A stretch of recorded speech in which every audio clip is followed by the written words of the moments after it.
Welcome to SND College of Engineering and Research Center, Yoga.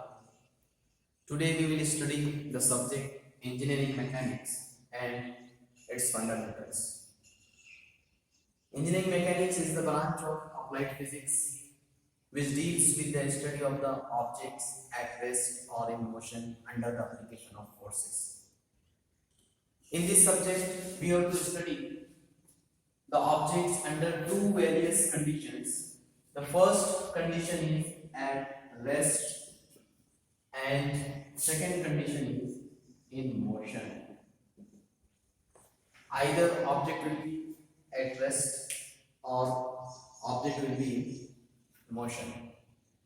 And to study these two conditions of the object, we have to apply the fundamental of the physics which we have already studied in earlier classes. The engineering mechanics, depending upon conditions, subdivided into two. When object will be studied at rest condition, it is called as statics.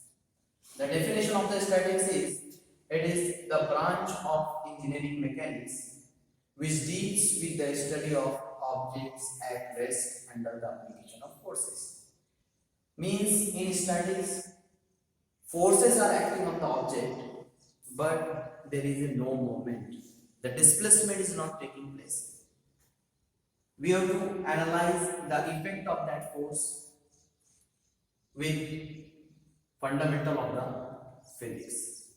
Similarly, the second branch is dynamics. In dynamics, the objects will be in motion. Means the force will be acting on the object, and due to that application of forces, object is moving. The position of the object is changing. As we know that whenever the force is acting on the object, there is a displacement, and this displacement leads to the change in velocity, because rate of change of displacement is velocity, and whenever there is a velocity, there is a direct correlation with acceleration, because the rate of change of velocity is acceleration. Again, in different conditions, there are different variables. The dynamics is subdivided into two categories. First is kinematics and second is kinetics. Kinematics and kinetics. What is meant by kinematics? Kinematics is branch of engineering dynamics which deals with the study of objects in motion without considering force causing the motion. We know that there are number of cases in which we only require the effect of applied force. How much force is acting on the object? What is the direction? What is the magnitude?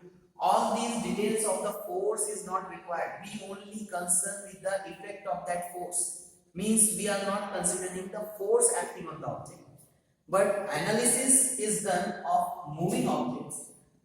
These type of the problems will come under the category of the kinematics.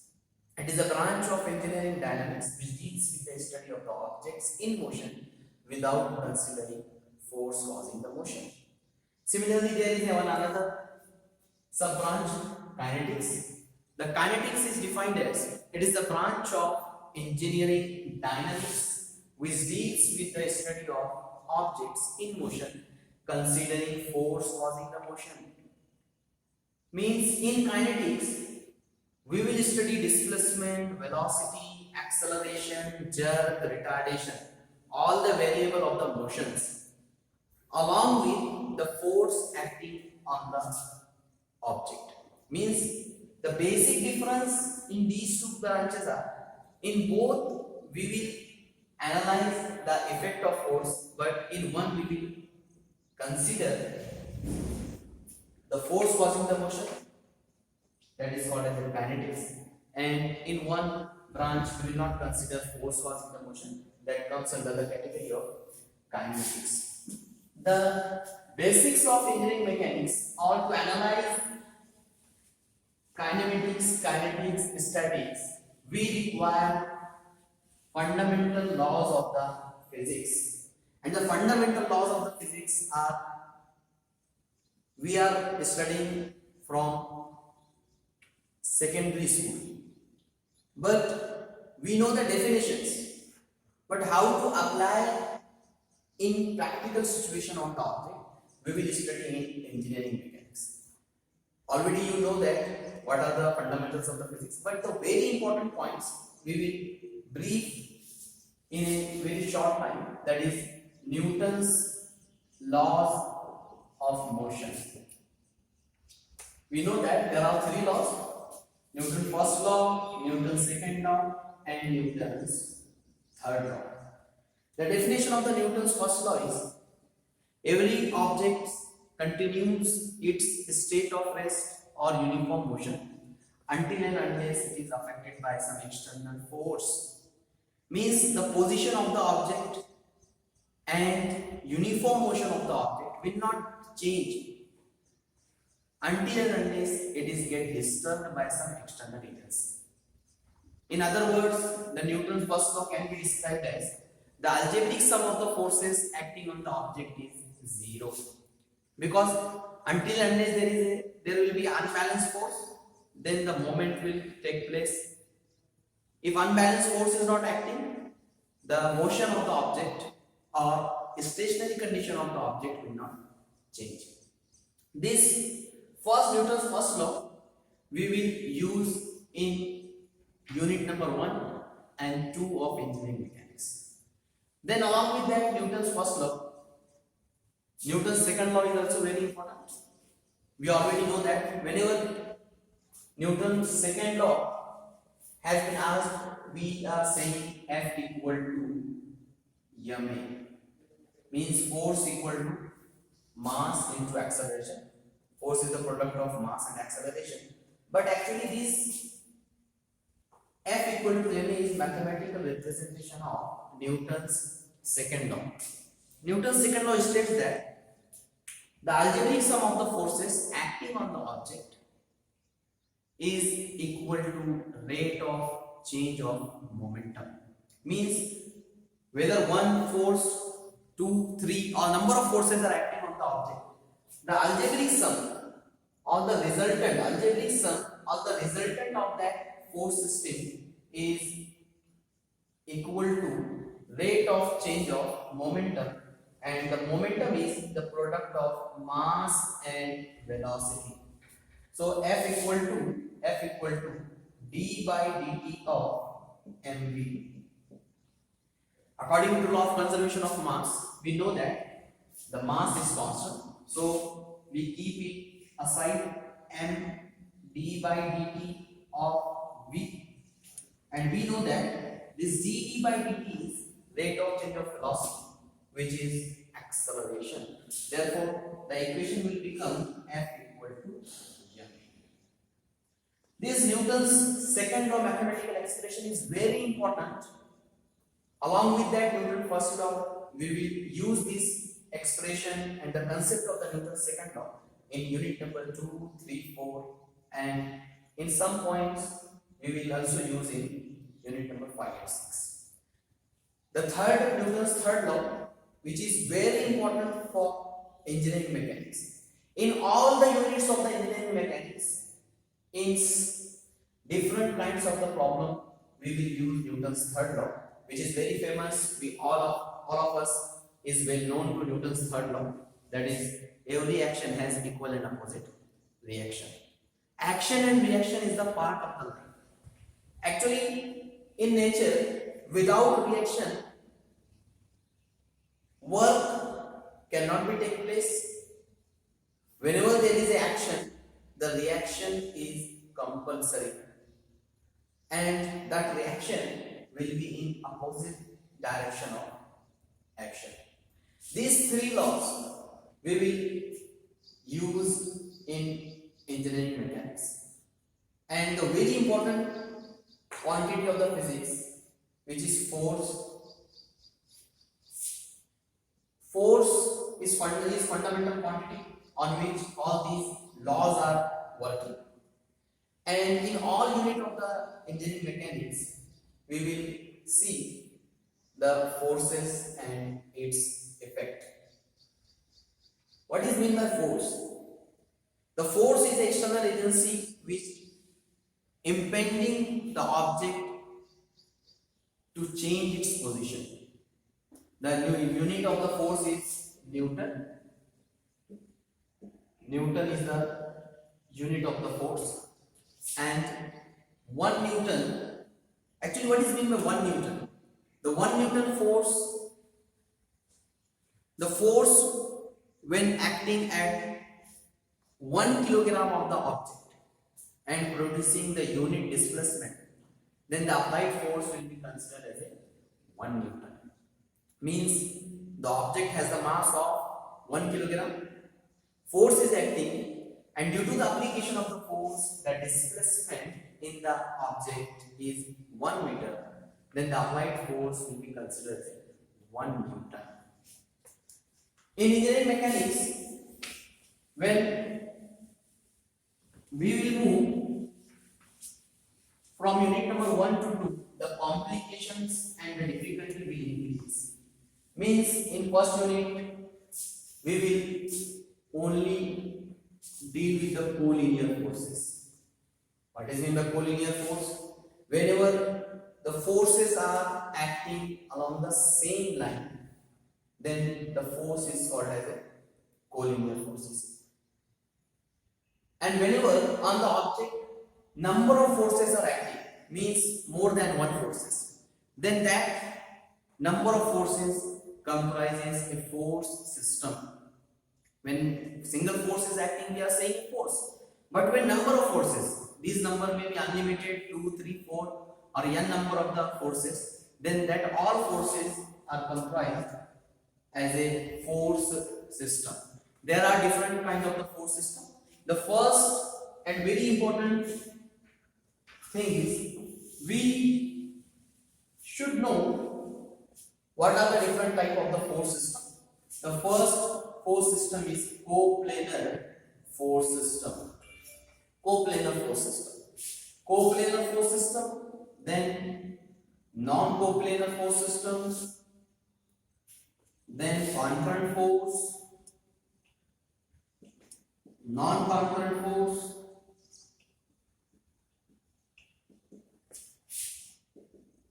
space force, parallel force system. These are the some various force system. What is meant by coplanar force system? As already we know that there are 3 planes. Generally we deal only xy plane, but there is another plane, that is xz plane. Means in nature there are 3 planes: xy plane, yz plane and xz plane.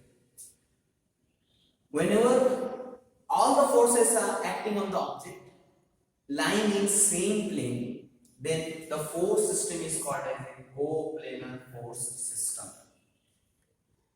The direction and the position of the forces are in single plane. When number of forces are having position in different planes, though acting on the same object, but having the position and the direction in different planes, this force system is called as non-coplanar force system. The force which is acting on the object producing the effect, when the point of application of force is when the point of application of force is not a force, because whenever we are studying system, means it is more than one force. Whenever the point of application of forces is single point, then it is called as a it is called as concurrent force system. And when the point of application of forces are different, it comes under the category of non-concurrent force system. Then there is one another type, that is space force. In space force system, the forces are lying in three-dimensional. Means some forces will lie in XY plane, some forces will acting in YZ, XZ. In all three planes, the forces are acting. Then it comes under space force system. Then parallel force system. Whenever the line of action of the forces are parallel to each other, the force system is called as a parallel force system. In parallel force system, there are two possibilities. The first possibility is these two are the parallel. The first possibility is the direction of force, because we know that the force is a vector quantity, and to describe the force vector quantity, we require magnitude as well as direction. When the direction of both parallel forces is same, then it is comes under like parallel force system. Like parallel force system. But when the force direction are different, means both forces are parallel, but direction is opposite, this force system is called as unlike parallel force system. Then there is one another type of force system, that is collinear force system. Collinear force system, it is seventh type. In collinear force systems, the line of action of all forces are lying in a single line. The best example is tug of war.